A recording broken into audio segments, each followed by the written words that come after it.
వాక్యములో ఈ దినము నాకు తెలిసి తొందరగానే వాక్యం, ఎందుకంటే ప్రతిరోజు వాక్యం 8 నిమిషాలకు 8 అయిన తర్వాత మొదలవుతుంది. 5 నిమిషాలు లేటు, లేకపోతే 9 గంటలకల్లా కరెక్ట్ క్లోజ్ అయిపోద్ది. ఇది నాన్న కరెక్ట్ టైం మొదలు పెట్టాం కాబట్టి వాక్యము క్లుప్తముగాను పరిశుద్ధ పూర్వకంగా వాక్యాన్ని ధ్యానం చేసుకుందాం. అంశవాక్యము 19వ అధ్యాయం ప్రారంభం చదువుకుందాం. ఇశ్రాయేలీయులు ఐగుప్తు దేశము నుండి బయలుదేరిన 3వ నెలలో, వారు బయలుదేరిన నాడే 3వ నెల ఆరంభ దినమందే వారు సినాయి అరణ్యమునకు వచ్చిరి. వారు రెఫీదీము నుండి బయలుదేరి సినాయి అరణ్యమునకు వచ్చి ఆ అరణ్యమందు దిగిరి. చిన్ని ప్రార్థన చేసుకుందాము.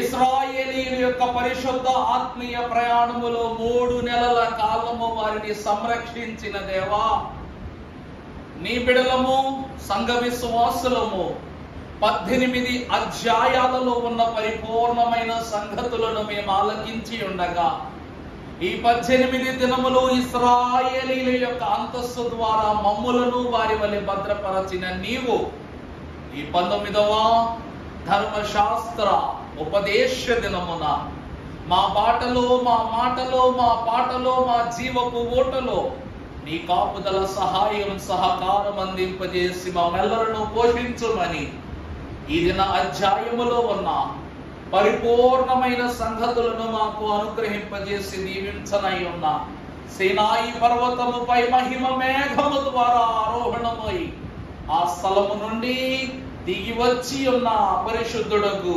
దేవదేవుని యొక్క దివ్య పాద సాన్నిధ్య సహవాస నామమున వినయముతో వేడుకొనుచున్నాము తండ్రి, ఆమేన్. దేవుని యొక్క పదస్పర్శ ద్వారా పావన పరచబడిన సినాయి పర్వతము ఓలే నీ సన్నిధి గుడారమై ఉన్న సినాయి పర్వతము వంటి నీ దేహము, నీ హృదయమును దేవుడు ముట్టి పావన భరితము చేసి మనలను దీవించును గాక, ఆమేన్. ప్రభునందు ప్రియబిడ్డలారా, గత దినము దేవుని యొక్క ఏర్పాటును బట్టి దేవుని వాక్యములో మనము ఇతరు మహాభక్తుని యొక్క సలహా మేరకు లేక తాను తెలియజేసిన కొన్ని ప్రాముఖ్యమైన లక్షణములను బట్టి, మోషే యొక్క ఆచరణను బట్టి, మోషే నాయకత్వ లక్షణాలను మనం వాక్యం ద్వారా చూశాం. ఒక నాయకుడు మాత్రమే సంఘమును గాని, సమాజమును గాని, లేక పరలోక రాజ్యమును గాని పావనపరచగలడు. ఉదాహరణకు ఆది కాండము నుండి చివరికి జకరియా గ్రంథము వరకు ఈ 39 పుస్తకములకును నాయకుడు, పరిశుద్ధుడు ఎవరు అనగా మహాభక్తుడైనటువంటి యెషయా గారు. కారణం ఏమిటంటే ప్రవచన అంత్యము, ఆరంభము మహాభక్తుడైన యెషయా యొక్క ప్రవచనము ద్వారా ఏర్పడింది. కానీ ఈ ప్రవచనముల యొక్క ప్రభావమును ముందస్తు జ్ఞానముతో నడిపించినది ఎవరనగా మోషే మహాభక్తుడు. ఆ మాట అర్థమవుతుందండి. 39 పుస్తకాల యొక్క పరమార్థ చరిత్రను సినాయి పర్వతము యొద్దకు చేర్చి ఆ తదుపరి కానాను దేశమునకు నడిపించిన మహాభక్తుడు ఎవరట? మోషే. ఆ తరువాత క్రొత్త నిబంధనలో తదుపరి పుస్తకములన్నిటినీ కూడా పరిపూర్ణునిగా నడిపించుచున్నది ఎవరు అనగా పరమార్థ జ్ఞాని అయిన యోహాను. అందుకే దైవజనులు అన్నారు, సువార్త 2 వృద్ధుల భుజాల మీద నడపబడిందట. ఆ మాట అర్థమవుతుందా అండి? సువార్త 2 వృద్ధుల భుజముల మీద నడపబడుతుందంట. మీకు అర్థమయ్యేలాగే చెప్తారులే. ఆది కాండము, నిర్గమాకాండము, లేవియాకాండము, సంఖ్యాకాండము, ద్వితీయోపదేశ కాండం 5 కాండాలు ఎవరు రాశారమ్మా? మోషే. యోహాను సువార్త, యోహాను మొదటి పత్రిక, 2వ పత్రిక, 3వ పత్రిక, ప్రకటన గ్రంథం, ఎన్ని పుస్తకాలు? 5 పుస్తకాలు. దేవుని వాక్యమును మనం చూస్తే ఈ 5 కాండముల యొక్క ఆరంభాన్ని, అంత్యకాలమునందు విప్పబడు పరిశుద్ధ దేవుని యొక్క గ్రంథములో ఉన్న యొక్క పరిపూర్ణతను, ఈ ఇరువురి మహాభక్తులు వృద్ధులైన వారు వారి భుజాల మీద నిలువ పెట్టుకుని స్వార్థ యాత్ర కొనసాగించారట. అర్థమవుతుందా అండి? అందుకే దేవుని వాక్యము ప్రయాణము అన్నారు. దేవుని వాక్యం ఏంటంటండి? ప్రయాణం. ఇది నిన్ను నడిపిస్తూనే ఉంటుంది తప్ప నిన్ను ఆపదు. అర్థమవుతుందా అండి? దేవుని వాక్యం విశ్వాసం ఏం చేస్తుందంట? మంచి దారిలో నడిపిస్తూనే ఉంటది, దేవుని మార్గంలో నడిపిస్తూనే ఉంటది. అడ్డు తగలక నీ పాదములకు రాయి తగలకుండగా దేవుడు ఏం చేస్తాడంటే నిన్ను పరలోకము వరకు నడిపించుకుని వెళ్ళిపోతాడు. దేవుని వాక్యము యొద్దకు వచ్చిన వారలారా, అట్టి నాయకత్వంతో మోషే మహాభక్తుడు ఇశ్రాయేలు ప్రజలైన వారిని 3వ నెలలో సీనాయి పర్వతము యొద్దకు వారిని తీసుకుని వచ్చినట్లుగా మనం చూస్తున్నాం. ఈ సీనాయి పర్వతము మోషే యొక్క ప్రయాణములో 10వ ప్రాంతము. ఎన్నో ప్రాంతం అండి? 10వ ప్రాంతం. వరుస పెట్టి ప్రారంభము నుండి మనం ప్రాంతాలన్నింటినీ కూడా చూసాం కాబట్టి మరొకసారి చెప్తాను, మీకు ఇబ్బంది ఉంటే రాసేసుకోండి. మొదటిగా రామసేసు. రామసేసు అనగా విస్తరణ. అర్థాలు కూడా రాసేసుకున్నామా? రామసేసు అన్న పదానికి అర్థం ఏమిటండి? విస్తరణ. ఐగుప్తు దేశమంతయు విస్తారమైన దేశముగా దేవుని బట్టి లోకములు ప్రబలిపోయింది. విస్తరణ రాజధాని అన్నమాట. ఐగుప్తు దేశానికి రామసేసు రాజధాని. ఆ తదుపరి సుకోతు. రామసేసు నుండి సుకోతుకు వచ్చారు. సుకోత్ అనగా పాక. సుకోత్ అనగా ఏమిటండి? పాక. తరువాత ఏతాము అనగా సరిహద్దు.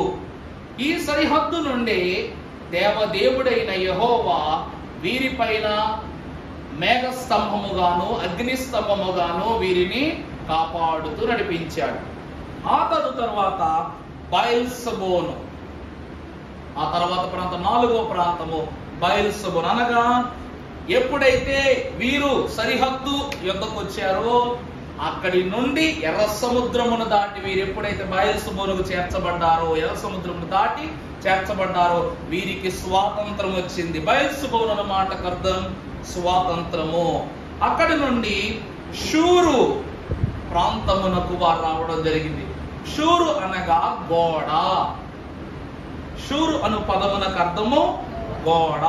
ఆ తరువాత మనకు బాగా తెలుసు, వీరు సంతోష సనాదములతో కొనసాగిన స్థలములో వారు అలసిన వారై మారా అనే స్థలమునకు చేరారు. మారా అనగా చేదు, మన బాగుగా తెలుసు. ఆ తరువాత వీరు అక్కడి నుండి ఏలీమునకు వచ్చారు. ఏలీము అను మాటకు అర్థము సమృద్ధి. తన పితరులైన యాకోబు సంతానమైన వారు 12 నీటి బుగ్గలను అలాగే 70 ఈత చెట్లను దేవుడు వారి కొరకు ఏర్పరచిన స్థలము. ఆ తరువాత వారు సీను అరణ్యములోనికి వచ్చారు. అనగా ఆ స్థలములోనే దేవుడు ఆకాశ వాకిట్లను విప్పి మన్నాను వారి కొరకు కురిపించిన స్థలము. సీను అనగా మహిమ. సీను అనగా ఏమిటండి? మహిమ. అక్కడ నుండి వీరు తరువాతి స్థలము రెఫీదీములకు వచ్చారు. రెఫీదీము అనే పదానికి అర్థం ఏమిటట? విశ్రాంతి. ప్రయాసపడి భారము మోయించిన సమస్త జనులారా నా యొద్దకు రండి, నేను మీకు, అంతే కదా, నీళ్లు తాగిన తర్వాత భోజనం తిని తర్వాత మనకు వచ్చే తర్వాతి ఆలోచన విశ్రాంతి తీసుకోవటమే. వీరు ప్రభువు ప్రయాణములో ఉండి ప్రభువు కౌగిటిలో వీరు విశ్రాంతి పొందుకున్నవారు. ఆ తరువాత వీరు 9 ప్లేసులు వచ్చేసియా మీకు. 10వ స్థలము సినాయి పర్వతము అనగా దేవుని పర్వతము, హోరేబు. ఇంకా ఎన్నో ప్రాముఖ్యమైన అర్థాలు వస్తాయి. సినాయి అనగా దేవుని పరిశుద్ధ పర్వతము. ఈ 10వ స్థలమైన పరిశుద్ధ పర్వతము మీదనే దేవుడు 10 ఆజ్ఞలను వీరికి అందించిన వారై ఉన్నారు. ఈ వాక్య భాగం అంతయు కూడా 7 ప్రాముఖ్యమైన విషయాల మీద ఆధారపడి ఉంది. మనం చూసినట్లయితే మొదటిగా ప్రయాణము. మొదటి విషయం ఏంటండి? ప్రయాణము. రెండవది ప్రబోధము. నా పేరే చాలా ఇష్టం. రెండవది ఏంటండి? ప్రబోధము. మూడవది ప్రమాణము. మళ్ళీ చెప్తాను, కంగారు పడుకుని రాసుకోండి. అదే ఇప్పుడు చెప్తాను అన్నాను వాక్యంలో. ప్రత్యక్షత 4వది. మొదటిది ప్రయాణము, రెండవది ప్రబోధము, మూడవది ప్రమాణము, నాలుగవది ప్రత్యక్షత, ఐదవది ప్రమాదము. ఇందాక ప్రమోదమైంది, ఇప్పుడు ప్రమాదము. ఆరవది పరిశుద్ధత. ఆరవది ఏంటండి? పరిశుద్ధత. ఏడవది ప్రయాస. 7 విషయాలు మొదట నేను చూసుకోండి. ప్రయాణము, ప్రబోధము, ప్రమాణము, ప్రత్యక్షత, ప్రమాదము, పరిశుద్ధత, ప్రయాస. దేవుని వాక్యం మనం చదువుకున్నట్లయితే ప్రారంభం నుండి చదువుకుని, ఇశ్రాయేలీయులు ఐగుప్తు దేశం నుండి బయలుదేరిన 3వ నెలలో వారు బయలుదేరిన నాడే 3వ నెల ఆరంభము మందే వారు సీనాయి అరణ్యమునకు వచ్చిరి. వారు రెఫీదీము నుండి బయలుదేరి సీనాయి అరణ్యమునకు వచ్చిరి. ఆ అరణ్యమందు దిగిరి. దేవుని యందు ప్రియమిత్రులారా, దైవజనుడు ఫాదర్ ఎం దేవదాసయ్య గారు అన్నారు, ఈ ప్రయాణ జీవితాన్ని రాకడ దినముల యొక్క ఏర్పాటు అన్నారు. రెఫీదీము అనగా విశ్రాంతి, మరి సీనాయి పర్వతం అనగా దేవుని పర్వతము. మనం ఈరోజు ఒకటే పాడుకుంటాం, ఈ లోకములో ఎన్ని సౌఖ్యాల యందు మనము ఆనందభరితులమై విశ్రాంతి కొనుచు ఉన్నా. ఈరోజు మనం ఏం కష్టపడుతున్నాం చెప్పండి? కష్టం అంటే ఈ రోజు కాదు, మన తల్లిదండ్రులు మన పితరులు పడుతున్నవి కష్టాలు కాదు. మన పితరులు ఎక్కడో 200 ఏళ్ల క్రితం వచ్చిన స్వాతంత్రానికి ముందు ఎన్నో భయంకరమైనటువంటి కష్టాలు ఉన్నాయి. అప్పుడు వాళ్ళ కష్టానికి తగ్గట్టు, వాళ్ళ శ్రమకు తగ్గట్టు అంతే బలం వాళ్ళకు ఉండేది. ఈరోజు మనకు తగ్గట్టు మనకి, రేపు పిల్లలకు తగ్గట్టు పిల్లలకు. దినదినము మనుష్యుని ఆయుష్ క్షీణిస్తూనే ఉన్నది కానీ ఎవరికి హెచ్చు కావటం లేదు. వాక్యములో మనము చూసినట్లయితే మనుష్యుడు విశ్రాంతికి అలవాటు పడిపోయిన వాడిగా ఉన్నాడు. అందుకే మనం ఎప్పుడు చూసినా మన తాతలు అంటాం, తాత నువ్వేం తిండి తినేవాడు తాత, ఎంత బలంగా ఉన్నావు అని అంటాం. మన తాతలు బాగుగా తినేవారు, బాగుగా పనిచేసేవారు, బాగుగా విశ్రాంతి తీసుకునేవారు. కానీ మనము బాగుగా తింటున్నాం, బాగుగా విశ్రాంతి తీసుకుంటున్నాం, కానీ మధ్యలో బాగుగా పని చేసే పని మాత్రం వచ్చిపోతున్నాం. అందుకే ఏమొస్తున్నాయి మధ్యలోకి? ఏమొస్తున్నాయి? వజ్జలు వస్తున్నాయి. ఏమొస్తున్నాయండి? వజ్జలు వస్తున్నాయి మనకి. ప్రభువునందు ప్రియబిడ్డలారా, దేవుని యొక్క కృపను బట్టి యేసుక్రీస్తు ప్రభువు మనందరి నిమిత్తం శ్రమ పడ్డారు కాబట్టి మనం విశ్రాంతిని అనుభవిస్తున్నాం.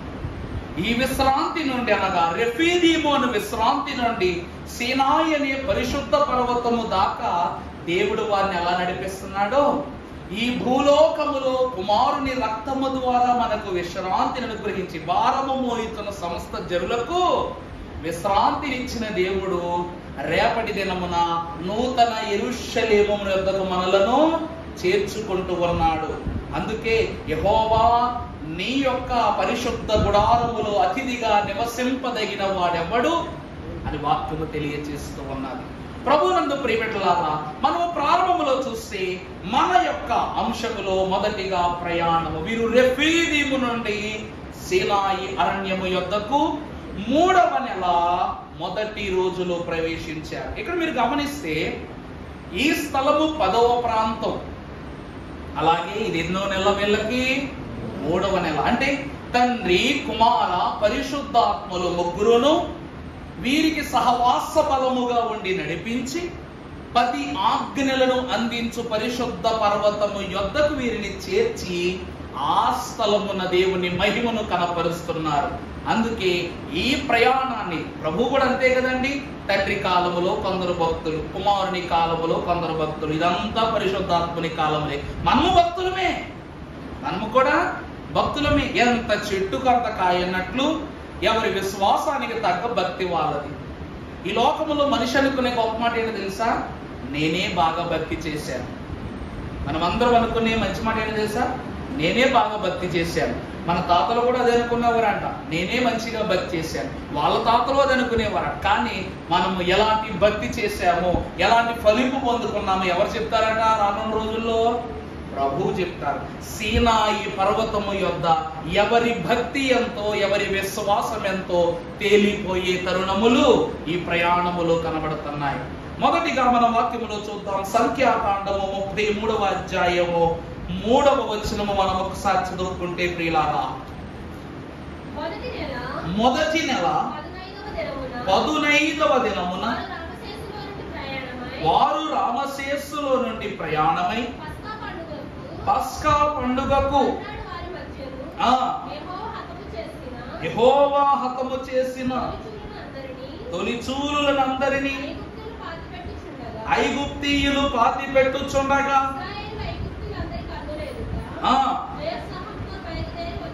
జయోత్సాహముతో వీరందరూ బయలుదేరి ఆ స్థలమునకు.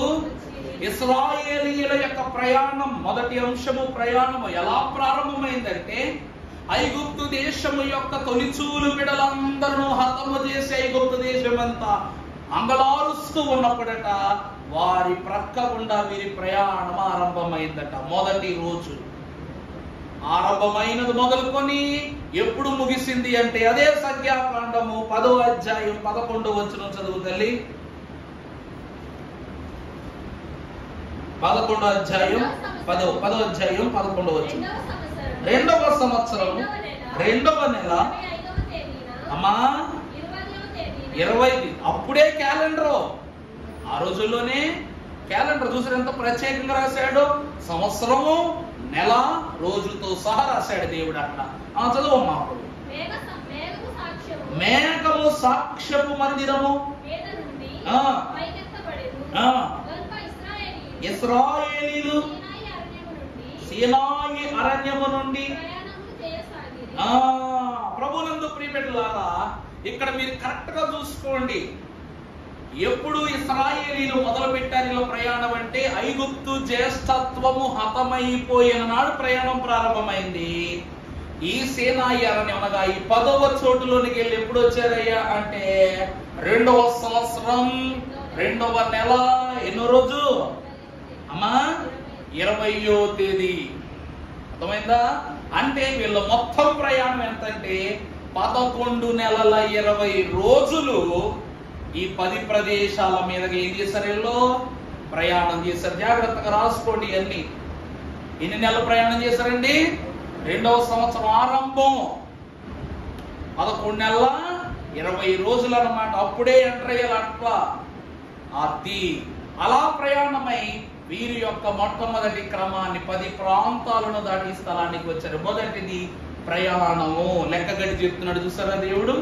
ఇప్పుడు మీరు అడిగిన మాట ప్రబోధము. వాక్యంలోనికి వెళదాం. నిర్గమాకాండం 19వ అధ్యాయం 3వ వచనం మనం చదువుకున్నట్లయితే, అమ్మా దేవుని యొద్దకు ఎక్కిపోగా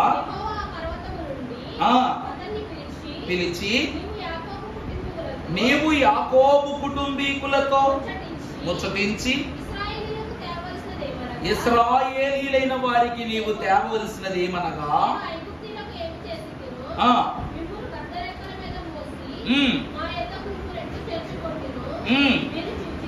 మీరు చూచితిరి. అలాగే 8వ వచనం కూడా చదువుకోండి. అందుకు ప్రజలందరూ యెహోవా చెప్పినదంతయు చేసదమని ఏకముగా ఉత్తరమిచ్చిరి. వెళ్ళి చాలండి. ప్రబోధము అనే పదానికి నన్ను అందరూ కూడా ఒక విషయంలో కన్ఫ్యూజ్ అవుతారు. ప్రబోధని పిలిచేవారు, ప్రమోద్ అని పిలిచేవారు, ఒక అక్షరం మార్చేసేవారు. ఎప్పుడు కూడా సర్టిఫికెట్లు కూడా అట్లా చేస్తే గట్ట అయిపోయి నాన్నగారు ఊరుకోలేదు అప్పట్లో. ఏ బా అని పలకడం రాదా తిట్టేసేవారు. ప్రబోధమును పదమునకు అర్థము ప్రభువు చేసిన బోధ. ప్రభు ఏం చేశారంటే అండి, ఇక్కడ ఇశ్రాయేలు ప్రజలైనటువంటి వారికి మోషే ద్వారా దేవుడు బోధ చేశాడు. కరెక్టే, బాగుంది. కానీ ఇక్కడ వాక్యములు ఏమంటుంది?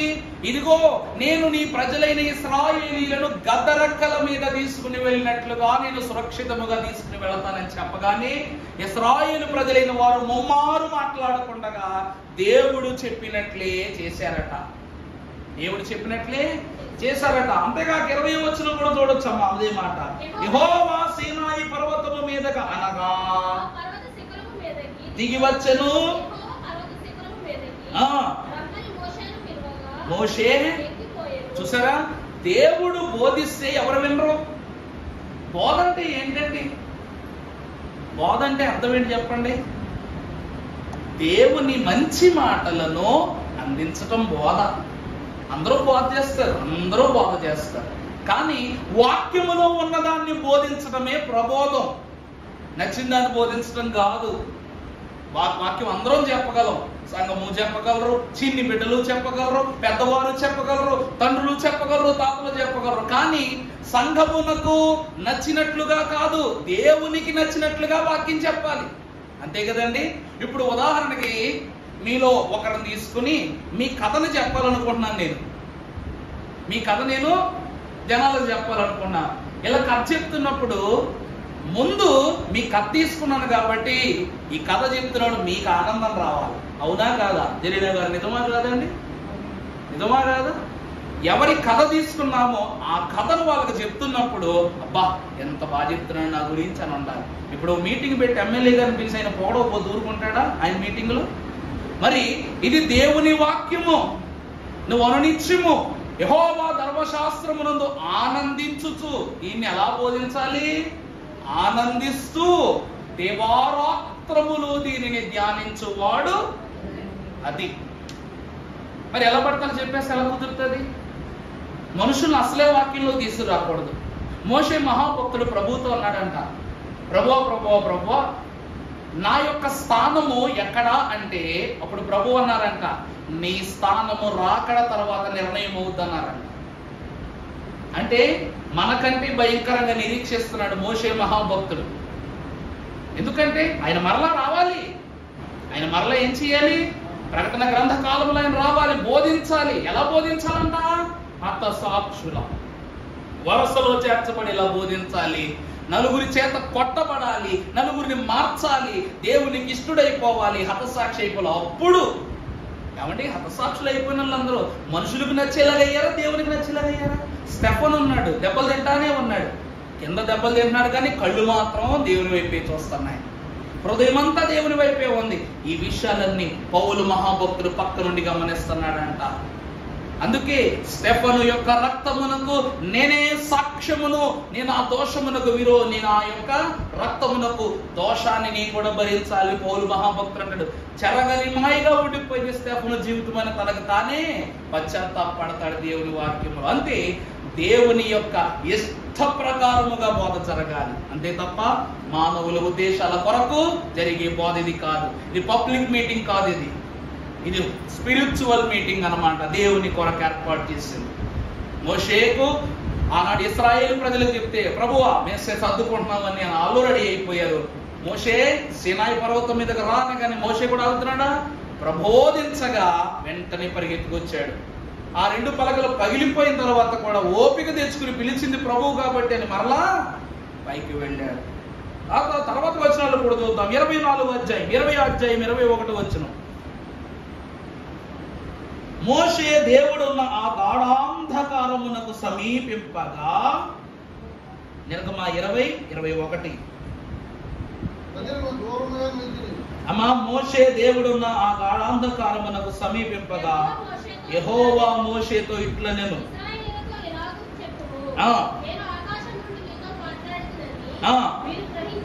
అది చూసారా, ప్రభు ఏమంటున్నారు? మోషే ఎక్కడికి వెళ్ళాడంట దేవునితో మాట్లాడటానికి? ఎక్కడికి వెళ్ళాడంట? గాఢాంధకారం. గాఢాంధకారం అంటే ఎక్కడ ఉంటది? పైన ఉంటుందా, కింద ఉంటుందా? కింద ఉంటది. కానీ మోషే ఎక్కడికి వెళ్ళాడు? ఇప్పుడు పైకి వెళ్ళాడు, సినాయి పర్వతం. ఆ స్థలం ఎలా ఉందంట? గాఢాంధకారము వలె ఉన్నదంట. అక్కడికి వెళ్ళి దేవునితో మాట్లాడుతున్నాడంట.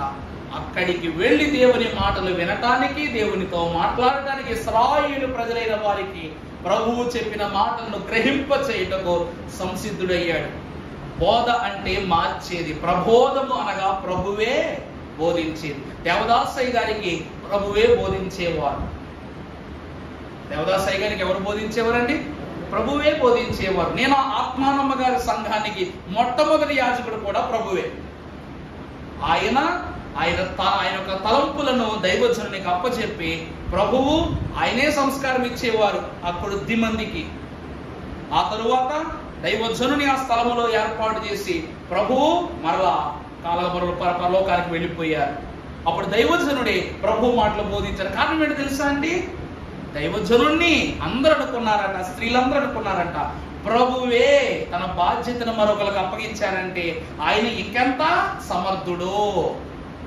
ఊరికనే ఇచ్చారండి ప్రభు, నా స్థానంలో ఒకరిని పంపిస్తున్నాను మీకు. ఎలా మోషేని ఇశ్రాయేలు కోసం పంపించాడో దేవుడు, నా బోధ స్థానంలో మరొక బోధకుని పంపిస్తున్నాను అనగానే దేవుడే పంపిస్తున్నాడంటే దేవునికి ఎంత ఘనమైన బోధ చేసామని చూస్తుంటే దైవజనులంట ఒక సామాన్యుని వలె బైబిల్ పట్టుకుని వచ్చి ఆ స్థలంలో నిలబడి బోధ చేశారంట.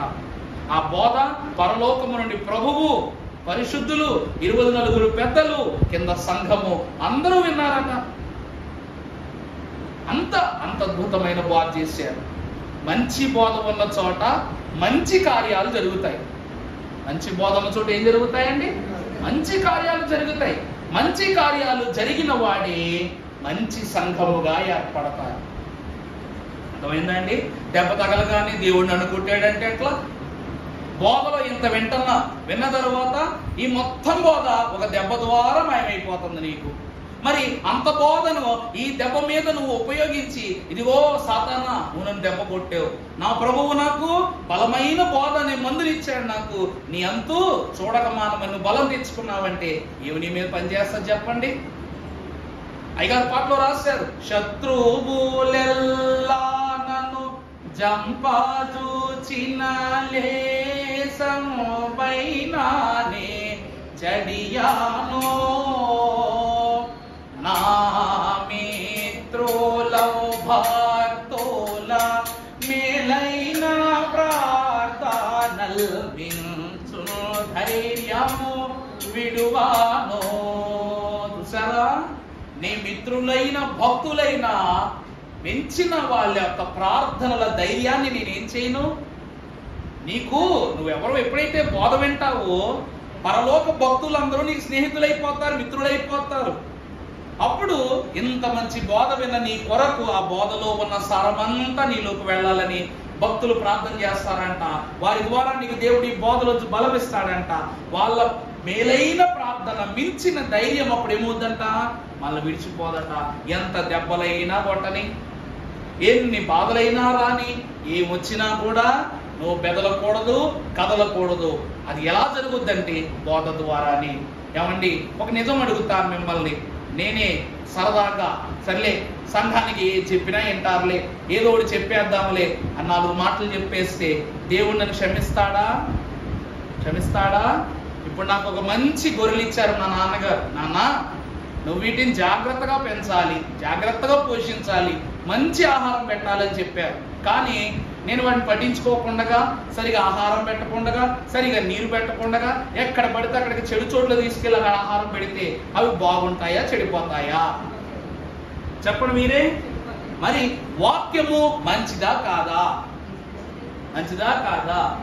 దేవుని వాక్యము ఎంత విన్నా తరగదు.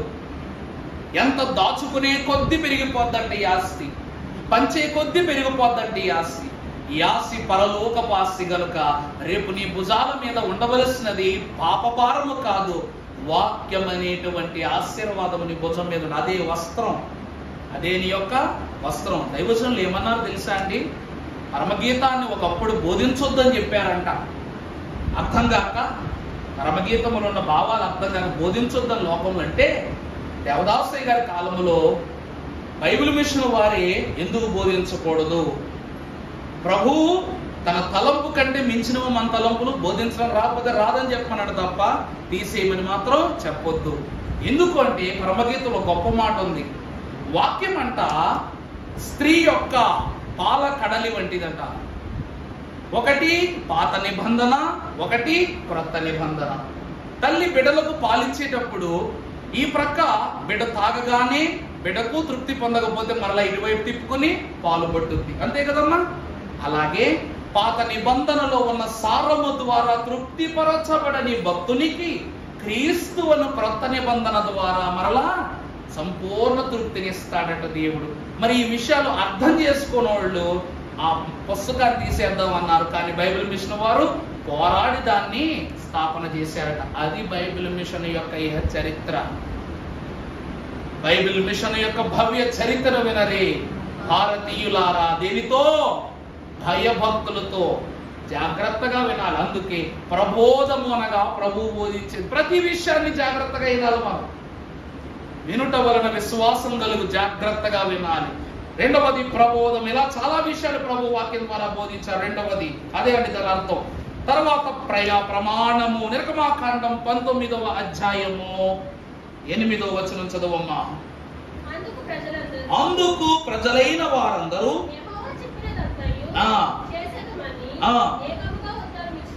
ఏకముగా, చూసారా, ఒకరు కాదు ఇద్దరు కాదు, 12 లక్షల మంది ఇశ్రాయేలు ప్రజలైనటువంటి వారందరూ కూడా ప్రభువు చెప్పిన మాటకి ఏం చేశారంట?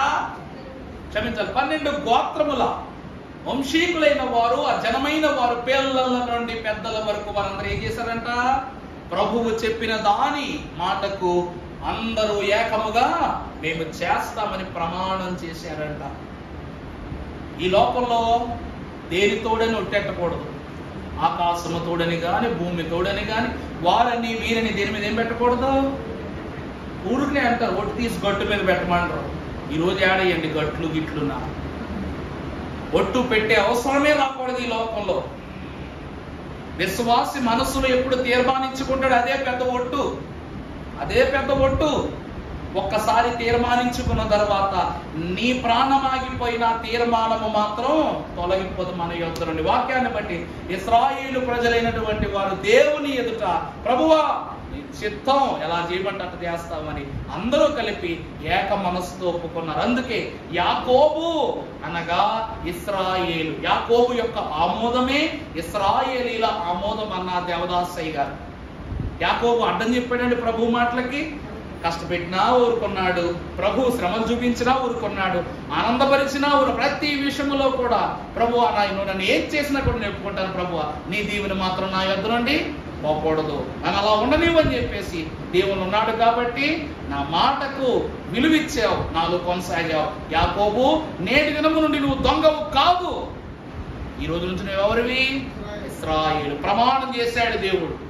తన వంశాన్ని గురించి ఏం చేశాడు? ప్రమాణం చేశాడు. ఆ రోజు యాకోబు ఒప్పుకున్నట్లే తన బిడ్డలైన వారు కూడా దేవుని చెప్పిన మాటను విన్నారు, అందరూ ఏక మనసుతో ఒప్పుకున్నారు. ఆ తరువాత చూసినట్లయితే 4వది ప్రత్యక్షత. 3వ అధ్యాయం నిర్గమాకాండం 12వ వచనం చదవమ్మా.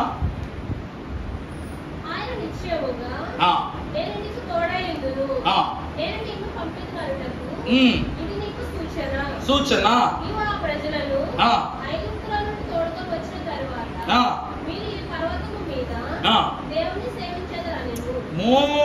మీరందరూ ఏమయ్యాను? దేవునిని. 3వ అధ్యాయములో మోషే మహాభక్తునితో ప్రభు మాట్లాడుతూ చెప్తున్నారు. ఎక్కడంటే మండుచున్న పొద యొద్ద ఏమన్నాడు? మీరందరూ ఏం చేస్తారట? ఆయన నిశ్చయముగా నేను నీకు తోడయ్యుందును అన్న మాట ప్రకారం సరిహద్దు నుంచి అనగా 3వ స్థలము నుండి సీను అరణ్యము దాకా వీళ్ళందరికీ ఎలా ఉన్నాడు ప్రభు? తోడుగానే ఉన్నారు. ఆ తరువాత నేను నిన్ను పంపినటకు ఇది నీకు సూచన, నీవు ఆ ప్రజలను ఐగుప్తులో నుండి తోడుకొని వచ్చిన తరువాత మీరు ఈ పర్వతము మీద దేవునిని సేవించెదరు అన్నమాట ప్రకారమే దేవుడు సినాయి పర్వతము యొద్దకు రాగానే, ఇశ్రాయేలు ప్రజలు సినాయి పర్వతం యొద్దకు రాగానే దేవుడు ఆ పర్వతం మీద ఏమయ్యారంట? ప్రత్యక్షమయ్యారు. ఇప్పుడు 19వ అధ్యాయము 16వ వచనం చదువున్నా. 9 చదువు, 9 తర్వాత వచనం చదువు.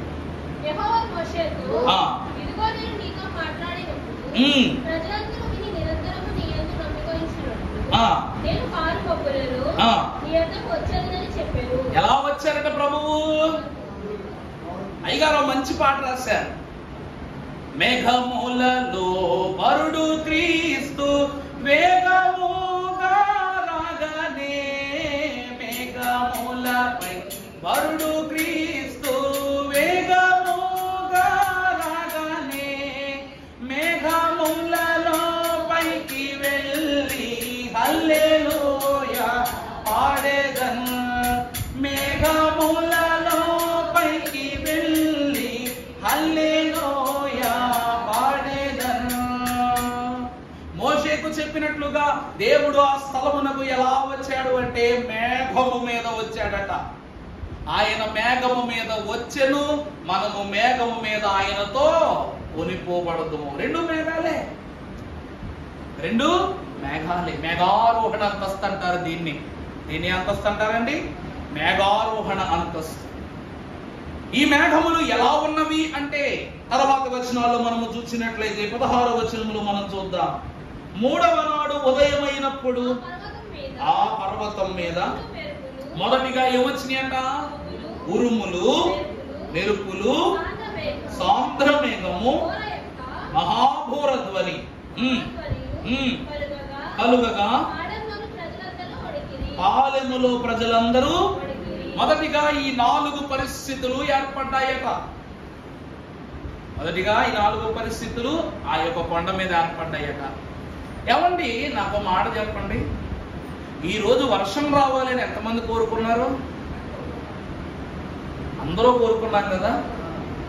అదే పెద్ద పెద్ద పిడుగులు, ఉరుములు, భయంకరమైన గాలి, కరెంటు తీసేయటం, ఇవన్నీ ఎవరైనా కోరుకున్నారా? ఎందుకొద్దు? వర్షంతో పాటు ఇవన్నీ బోనస్లే కదా మనకి. చెప్పండి. ఉరుములు వచ్చినాయి అనుకోండి, అవి తగిలి పిడుగులు అవుతాయి, నిద్ర అట్టదు. కరెంటు పోతే నిద్ర అట్టదు. ఇంకా భయంకరమైనటువంటి గాలి వేసేస్తే కిటికీలు టప్ టప్ టప్ టప్ అని కొట్టుకుంటాయి. అలాగా నిద్ర పట్టదు. మనము ఏది కోరుకున్నామో, ఎంత కోరుకున్నామో అంతే రావాలి వర్షం. అంతే కదండి మనసులో ఆశ.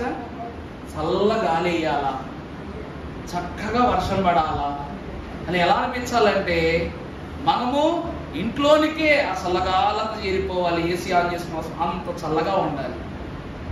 దేవుడి యొక్క వాక్యం మీదకు వచ్చిన వాళ్ళారా, దేవుడు ఎప్పుడైతే సినాయి పర్వతము మీదకు వచ్చాడో, ఇదిగో యెహోవా దేవుని యొక్క ప్రత్యక్షత ఈ స్థలమున ఆవరించి ఉన్నదని చెప్పుటకు కెరూబులు, సెరూబులు దేవుని యొక్క మహాకంఠస్వరమును బోధిస్తూ మహిమ గల సంద్రమేఘం ఆ స్థలమున కమ్మి ఉరుములతో ప్రతిధ్వనిస్తూ దేవుని యొక్క మహిమను ఏం చేస్తున్నాయి?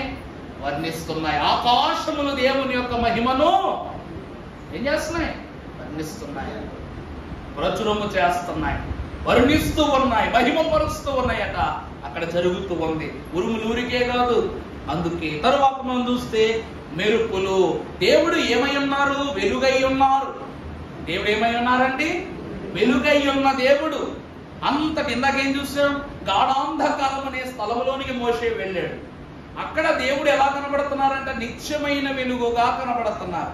వెలుగై ఉన్న దేవుడు ఈ స్థలమునకు చేర్చబడుతున్నాడని చెప్పుటకు గాను భయంకరమైన మెరుపులు ఏం చేస్తున్నాయి? ఆ స్థలములోనికి వచ్చేసాయి. కూర్చునంటే మంచి క్లాస్ అయింది ఇది. తరువాత సాంద్రమేఘము. సాంద్రమేఘము అనగా దేవుని ప్రియబిడ్డలారా, ఇప్పుడు మనకు కళ్ళెదిరంగా ఒక పెద్ద మెరుపు వచ్చింది అనుకోండి, గుండె జల్లుమనిపోద్ది, శబ్దం వచ్చినా రాకపోయినా. ఒక భయంకరమైన మెరుపు మన కళ్ళ ముందుగా పెద్ద మెరుపు వచ్చింది అనుకోండి, గుండె ఏమైపోద్ది? జల్లుమనిపోద్ది. ఈ మెరుపు యొక్క భయాన్ని తగ్గించడానికి మేఘాలు ఎలా ఉంటాయి? అడ్డుగా ఉంటాయి. ఆనాడు రాజైన ఉజ్జియా కాలంలో యెహోవా దేవుడు సింహాసనము మీద, అత్యున్నత సింహాసనము మీద కూర్చుని ఉన్నప్పుడు దేవుని యొక్క మహిమ ప్రకాశించుచుండగా కెరూబులు, సెరూబులు ఆ మహిమను తట్టుకొనలేక ఏం చేసినాయంట? 6 రెక్కలు కలిగిన ఈ దూతలు 2 రెక్కలతో వారి యొక్క దేహమును, 2 రెక్కలతో వారి యొక్క ముఖమును, 2 రెక్కలతో అవి ఎగురుతూ ఉన్నాయంట. ఈ మేఘములు దేవుని యొక్క తేజస్సును కప్పే సాధనములై ఉన్నాయి. ఇది 3వది. 4వదిగా మనము చూసినప్పుడు మహాభూరధ్వని. భూరధ్వని ఎందుకు చెప్పండి? భూరధ్వని ఎందుకు చెప్పండి? యెహోవా దినము వచ్చినప్పుడు ఆయన మహా తేజస్సుతోను ఆయన బూర శబ్దముతోను ఏం చేస్తాడంట? ఈ లోకమునకు వస్తాడు. ఆ కాలంలో రోమీలు కానీ పెద్దవాళ్ళు కానీ వాళ్ళ మహారాజుల కాలంలో ఎలా ఉండేది? రాజుగారు వస్తున్నారని పెద్ద కోతకు వేసేవారు అనమాట. వేసేవారే లేదా? రాజు వస్తున్నారు లేక అధికారులు వస్తున్నారని ఆ కాలంలో ఏం చేసేవారు? పెద్ద శబ్దం చేస్తూ ఒక సిగ్నల్ ఇచ్చేవారు. అలాగునని దేవుని బూరతో ఆనాడు భక్తులైన దూతలైనటువంటి వారు శబ్దము చేయగా యెహోవా ప్రత్యక్షత స్థలములోనికి వచ్చింది. వచ్చిన తరువాత దేవుడు ఎలా ఉన్నారు అంటే తర్వాత 18వ వచనం చూస్తే యెహోవా అగ్నితో దిగి వచ్చి దానికి ధూపము కొలిమి పర్వతమంతయు మిక్కిలి కంపించెను. ప్రభువునందు ప్రియబిడ్డలారా, దేవుడు దహించు అగ్ని. ప్రభు ఎవరండి? దహించు పరిశుద్ధుడు కాబట్టి ఆయన అగ్ని అంతే. అని మనకు కూడా ఇందులో బాప్తిస్మం ఇస్తానన్నారు ప్రభు. అగ్నితోనే బాప్తిస్మం ఇస్తా. అగ్ని దేనికి గుర్తు చెప్పండి? పరిశుద్ధతకు గుర్తు.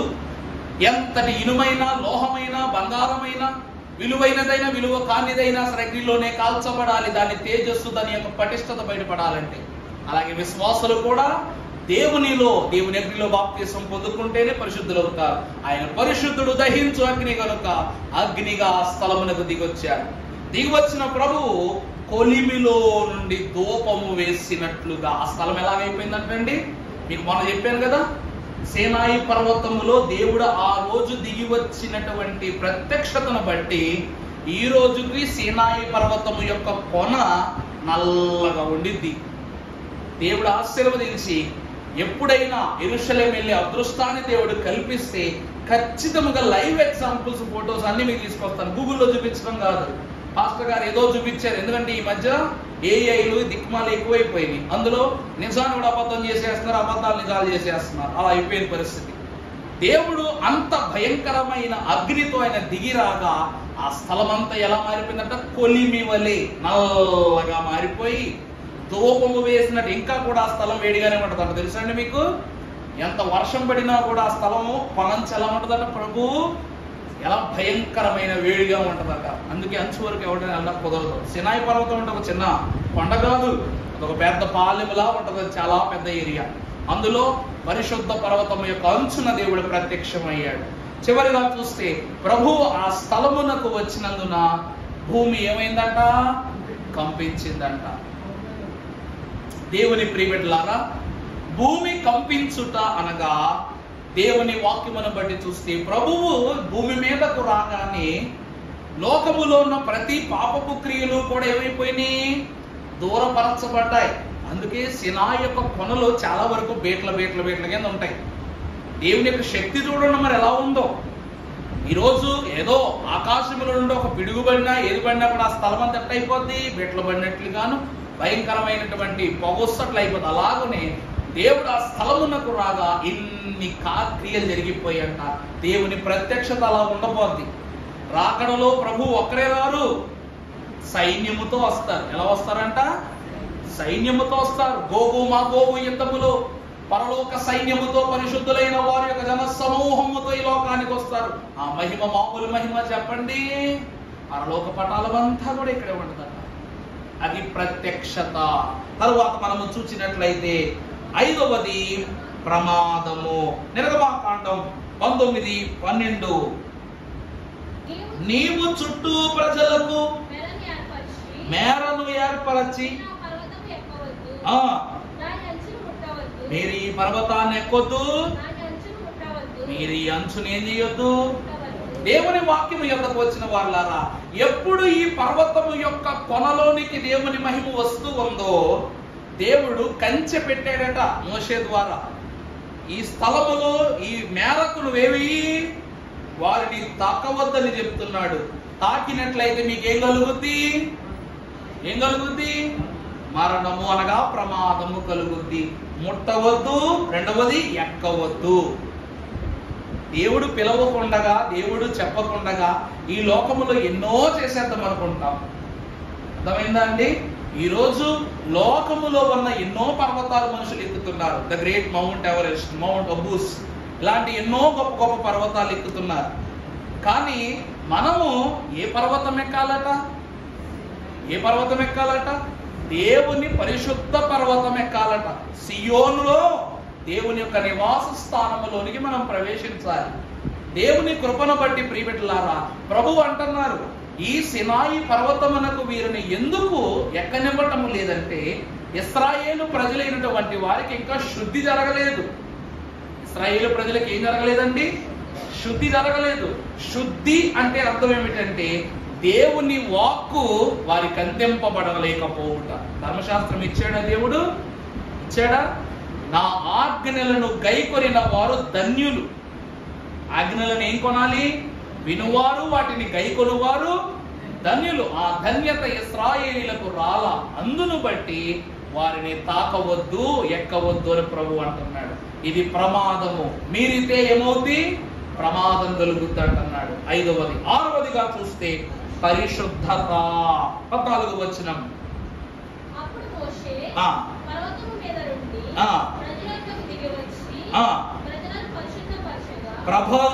ప్రభు పరిశుద్ధపరచగా వారు తమ బట్టలను.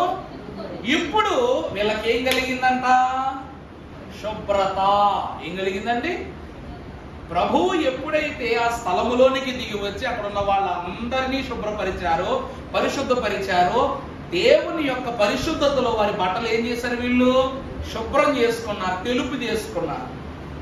ఆనాడు ప్రభువు సినాయి పర్వతము యొద్ద వారి బట్టలను తెలుపు చేస్తే, ఈ లోక పాపములను మోసుకొని పోయిన దేవుని గొర్రె పిల్లైన యేసుక్రీస్తు ప్రభు యొక్క రక్తములో మన బట్టలు మనం ఏం చేసుకోవాలి? తెలుపు చేసుకోవాలి. అలా తెలుపు చేసుకున్న వారే దేవుని సంఘముగా ఏర్పాటు చేయబడతారు. ఇది పరిశుద్ధత. అంటే పరిశుద్ధత అంటే సామాన్యమైన మాట కాదు. పరిశుద్ధతకు అర్థము దేవుని చూచేవాడే పరిశుద్ధుడు. నేను పరిశుద్ధులను గనక మీరును అంతే కదా. దేవుడు మనల్ని చూస్తున్నాడు, కానీ మనం దేవుడు చూడలేకపోతున్నాం. బాధాకరం. దేవుడు మనల్ని చూస్తున్నాడు, ఎక్కడున్నా చూస్తున్నాడు, ఏ మూలన్నా చూస్తున్నాడు, కానీ మనం మాత్రం ఏం చేయలేకపోతున్నాం? మనస్ఫూర్తిగా ప్రభువా కనబడని పిలవలేకపోతున్నాం, పిలిచినా చూడలేకపోతున్నాం. ఒకవేళ చూసినా ఏం మాట్లాడాలో కూడా తెలియదు మనకు. అది మన పరిస్థితి. ఎవరు దేవుని చూడగలరు అంటే హెబ్రీలకు రాసిన పత్రిక 12వ అధ్యాయం 14వ వచనం మనం చదువుకుంటే పౌలు మహాభక్తుడు సెలవిస్తున్నాడు. హెబ్రీ పత్రిక 12:14.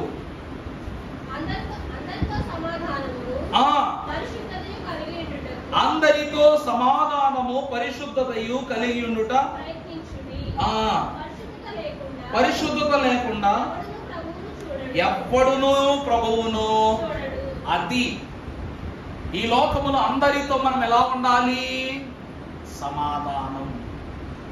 యేసుక్రీస్తు ప్రభు వారు కొట్టినవాడిని క్షమించాడు, తిట్టినవాడిని క్షమించాడు, వద్దన్నవాడిని క్షమించాడు, ముద్దన్నవాడిని క్షమించాడు. నన్ను అడిగితే యేసుక్రీస్తు ప్రభువుకి అందరూ శిష్యులే, అందరూ బిడ్డలే. కానీ ప్రత్యేకింపబడిన వరసలో ఉన్నవారు వేరయ్యారు. ప్రభు వెళ్ళిపోయిన తర్వాత కూడా వరసను వాళ్ళు మర్చిపోలేదు. వారు మనకు ఈరోజు కోవిడ్ వచ్చింది. కోవిడ్ వచ్చినప్పుడు నేనేమో మా అమ్మగారి దగ్గర ఉన్నాను, కానీ మీరు మన ఊళ్ళో ఉన్నారు. నేను అక్కడ ఉన్నా, ఇక్కడ లేకపోయినా ఆరాధన ఆగిందా? ప్రభు భూమి మీద ఉన్న, పరలోకములో ఉన్న దేవుడు ఏర్పాటు చేసిన బాధ్యతను మాత్రం విశ్వాసులు సంఘము విడిచిపెట్ల. పేతురు మహాభక్తుడు చెరసాల్లో ఉన్నప్పుడు అయ్యో మన నాయకుడు చెరసాల్లో ఉన్నాడే, మనల్ని ఏం చేస్తారని సంఘం వదిలేసిందా? ప్రార్థన చేసి అందరితో సమాధాన పరచబడి ఆ స్థలములోనికి చేరి ప్రార్థించగా దేవుడు వారికి కనపడతాడన్నారు. నిజమే. ఆ ప్రకారమే వీరి ప్రార్థన ప్రభు దగ్గరికి వెళ్ళింది. ప్రభు దూతను పంపించి పేతురును విడిపించాడు. పేతురు మరలా వచ్చి సంఘంతో కలిసి ప్రభువును ప్రార్థించాడు. ఇవే దేవుని కార్యాలు. అంత మాత్రమే కాక కొరింథీయులకు రాసిన 2వ పత్రిక 6వ అధ్యాయం 18వ వచనం.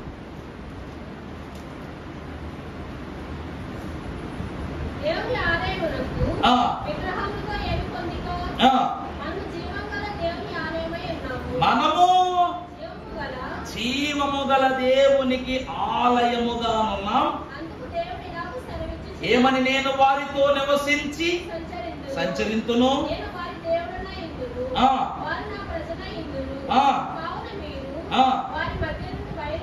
బయలు వెడలి ప్రత్యేకంగా మీరుండండి, ముట్టకూడని.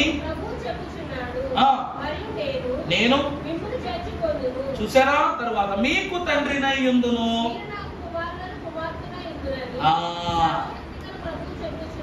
అర్థమైందా అండి? దేవుడు ఏమన్నాడు? అర్థమైందా? పరిశుద్ధులు అంటే ఎవరు? చీకటి క్రియలతో వెలుగుకేంటి పొంతు? వాక్యంలో ఉందా లేదా? చీకటితో వెలుగుకేంటి పొంతు? లోకముతో పరలోకానికి ఏంటి పొంతు?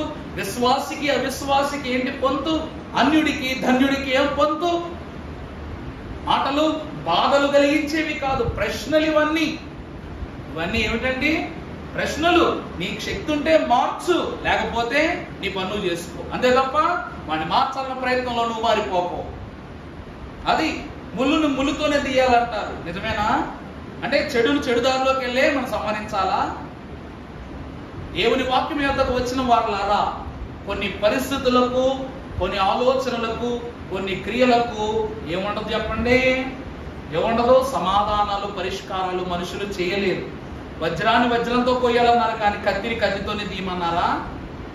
చెప్పండి, చెప్పండి అమ్మా. ఇవన్నీ ఏమైనా చెప్పారా ఎవరికైనా? మీకు ఎవరైనా చెప్పారా? రెండు విషయాలే. ముళ్ళును ముళ్ళుతో తీయమన్నారు. ఈరోజు ముళ్ళులు పోయినాయి, అయ్యి పోయినాయి, రకరకాల వైద్యాలు వచ్చేసినాయి. ప్రభు ఏమన్నారు? గుచ్చుకొన్నవి పైకి వచ్చునట్లు చేసి, ఉందా లేదా? యేసు ప్రభువా హిత బోధకుండా పాటలో గుచ్చుకొన్నవి పైకి వచ్చినట్లు చేస్తాడంటే దేవుడు. నువ్వు ముల్లెటి తీయక్కర్లేదు బలవంతానా.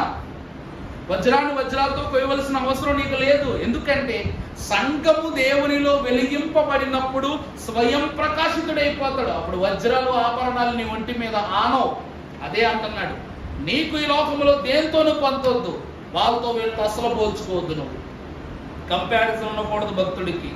నేను ఏలియాలా ప్రార్థన చేయాలి, అబ్రహాములా ప్రార్థన చేయాలి, వాళ్ళ ప్రార్థన, వీళ్ళ ఇలా కాదు. నువ్వులా ప్రార్థన చేసుకో చాలు. దేవదాసయ్య గారు లాగా, లేక ఏలియా గారిలా కాదు. దేవదాసయ్య గారు ఆయన దారి ఆయన ఎంచుకున్నారు దేవునిలో. మనము దేవునిలో మన దారి మనం ఏర్పరచుకోవాలి. పరలోకం వెళ్ళటానికి, పరిశుద్ధుడిగా ఉండటానికి ఎవరి దారి వాళ్ళదండి. అర్థమైందా? ఎవరి దారి వాళ్ళే వేసుకోవాలి, దేవుడిని అడిగే వేసుకోవాలి. ఈరోజు పక్కోడి ఇల్లు చూసి కాపీ కొట్టి ఇల్లు కడతావా? నేను ఏమంటారు? నా ఇల్లు చూసి కాపీ కొట్టాడు. అలాగే వాక్యములోనైనా బాణీలోనైనా ఎవరిని చూసి కాపీ కొట్టకూడదు. బైబిల్ మిషన్లోకి అస్సలు ఉండకూడదు. అది దేవదాసయ్య గారు అన్నారు, దేవుని కొరకు ప్రయాసపడే విషయములో బైబిల్ మిషన్ వారు బహు చక్కగా సాధింపబడతారట. దేవునిలో ఏమంటారు? బహు చక్కగా రాణింపబడతారట. అందుకే మనకి ఎవరితోనేమొద్దు, పొందొద్దు. తర్వాత చివరిగా మనం చూసినట్లయితే ప్రయాస. ఏడో విషయం ఏమిటండి? ప్రయాస. నిర్గమాకాండం 19:20.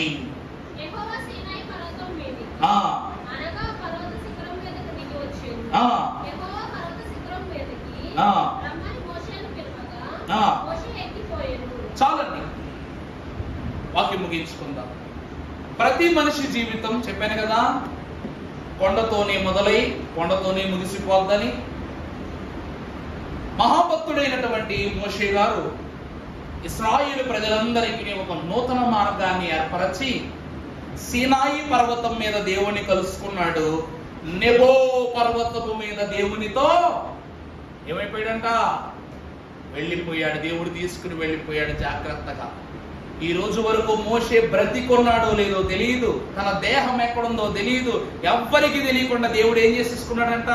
జాగ్రత్తగా దాచుకున్నాడంట. సీనాయి పర్వతము మీద మాట్లాడి తనకన్నీ బోధించిన దేవుడు తన ప్రయాసకు తగ్గట్లుగా నెబో పర్వతము మీద మోషేను కౌగిలించుకుని జాగ్రత్తగా ఎవరికి తెలియకుండా తీసుకుని వెళ్ళిపోయాడు. సంఘమును కూడా దేవుడు అలాగే తీసుకెళ్తానని ఒక రోజు, ఇదిగో నేను దొంగవలి వస్తాను. దొంగ ఏం చేస్తాడు? విలువైన వాటిని తీసుకెళ్ళిపోతాడు. ఎప్పుడు ప్రభువు దొంగవలి వస్తారో అప్పుడు మనం విలువ గల వాని వలె దేవునికి కనబడతాము. అప్పుడు మనం ఏం చేస్తారు? నీ పక్కలో నీ బిడ్డ పక్కన ఉంటావు, కానీ పగలు లేసేసరికి నీ బిడ్డ పక్కన నువ్వు ఉండవు. రహస్యంగా తీసుకెళ్ళిపోతాడు. తల్లికి బిడ్డకు తెలియకుండగా, భార్యకు భర్తకు తెలియకుండగా, కుటుంబమునకును లోకమునకు తెలియకుండగా అకస్మాత్తుగా అదృశ్యం చేసి దేవుడు ఏం చేస్తాడంట? తీసుకెళ్ళిపోతాడంట. ఇదే ప్రయాస. భారము మోయుచున్న సమస్త జనులారా నా యొద్దకు రండి, నేను మీకు ఏమిస్తాను? నిజమైన విశ్రాంతిని. ఇప్పటి వరకు ఇశ్రాయేలు ప్రజలను కష్ట సుఖములను, లోకమును, కుటుంబమును అన్నిటినీ విడిచిపెట్టి ప్రయాసపడ్డాడు.